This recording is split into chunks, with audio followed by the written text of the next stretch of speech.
Class, first of all, I wanted to say congratulations for making it all the way to the end of second quarter. We're almost done. And so we have a few things that we need to do just for assessment so that I can finish up with our report cards.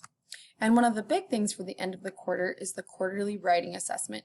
So first quarter, our writing focus was narrative writing. Second quarter, it was how-to writing or explanatory writing. And so we've been practicing all quarter long, doing different how-tos, whether it was verbal or as a book or drawing pictures or explaining. And so we are doing our final how-to for the quarter. And so this is what your language arts packet looks like. And it kind of gives an overview of what's inside of it, and I'm going to show you what it is so that you know what to look for.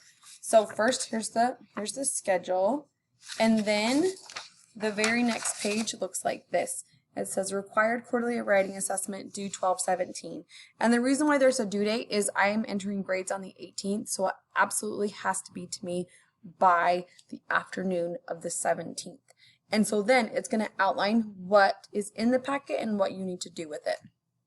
So the important thing on this is that this gives you your two different options for what to write on. The first option is how to take care of a pet. The second option is how to plant or take care of a flower. And then it also gives you an example of what a schedule might be. So what I normally do in class is we talk about what we're going to write about on Monday. So I say, okay, class, we're going to write about how to take care of a pet.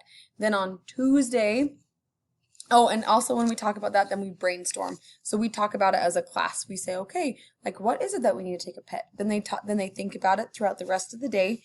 And then the next day, I give them their paper that looks like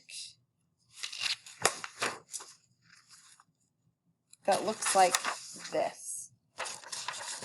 Okay? And so this paper that looks like this is going to be what they're going to write their how-to on. So they're going to they're going to draw a picture of each step that they would take in each box. And so do that on Tuesday. Then on Wednesday, they're going to write the words for each steps. And remember to use those transition words. In class, I put the transition words up on the board, first, next, then last, so that they can copy them if need be. You might even remind them to use commas. But try not to help them, try to have them do it as independently as possible. And then I have our sight words out on our word wall. So obviously the kids at home are not going to have access to the word wall. So you can use your sight word flashcards and set them out on the table so that they have access to them. Okay?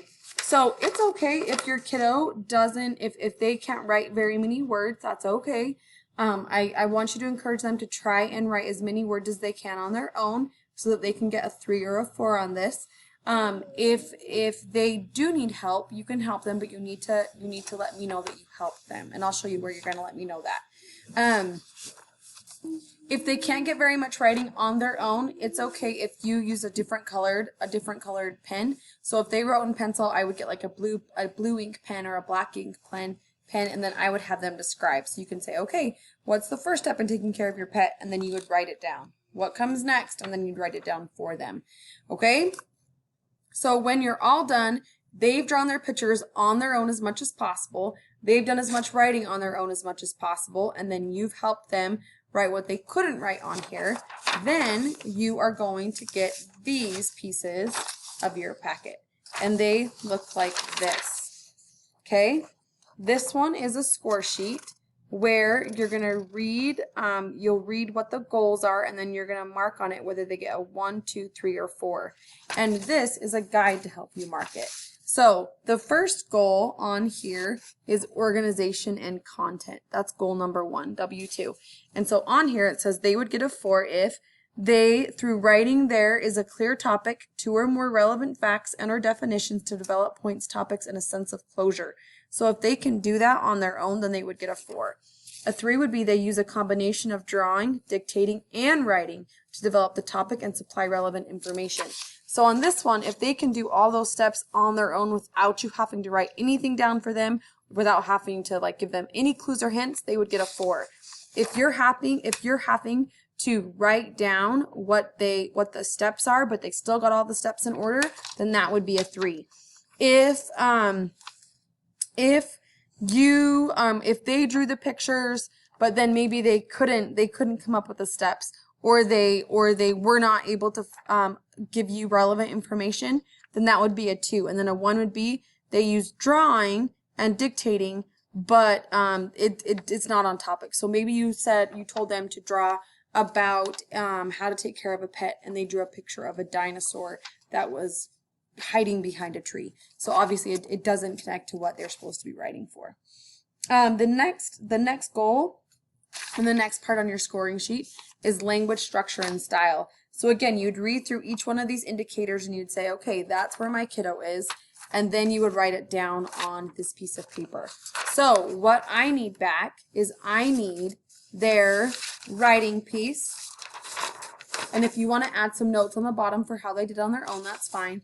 And then I need this score sheet, because you are the ones that are teaching them at home, so you are going to be able to best give me information about how they did, whether they were able to do it independently, whether they needed help, or whether they just couldn't do it at all. So I need this and I need this by Thursday the 17th, the afternoon of Thursday the 17th. And you can take a picture of this and a picture of this and send it to me as long as it's so that I can read it, or you can drop it by to Debbie in the office. Okay? Have a great day. Let me know if you have questions.